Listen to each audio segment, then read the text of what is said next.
যদিও নাগরিকদের অধিকার ও কর্তব্য পরস্পরের সাথে সম্পর্কিত, আমাদের অরিজিনাল কনস্টিটিউশন অর্থাৎ সংবিধান যখন গৃহীত হয় সেই সময় আমাদের কনস্টিটিউশনে ফান্ডামেন্টাল রাইটস অর্থাৎ মৌলিক অধিকারের উল্লেখ থাকলেও ফান্ডামেন্টাল ডিউটিস বা মৌলিক কর্তব্যের উল্লেখ কিন্তু ছিল না।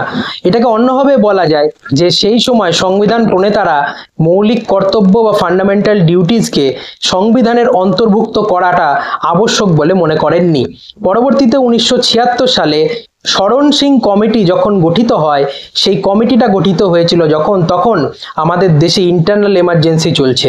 সেই সময় এই কমিটি উপলব্ধি করে যে আমাদের দেশের নাগরিকদের নিজেদের অধিকারগুলির সুবিধা পাওয়ার সাথে সাথে নিজেদের দায়িত্ব এবং কর্তব্য বোধ সম্পর্কে সচেতন হওয়া আবশ্যক। তাই আমাদের কনস্টিটিউশনে ফান্ডামেন্টাল ডিউটিস বা মৌলিক কর্তব্যকে অন্তর্ভুক্ত করা জরুরি।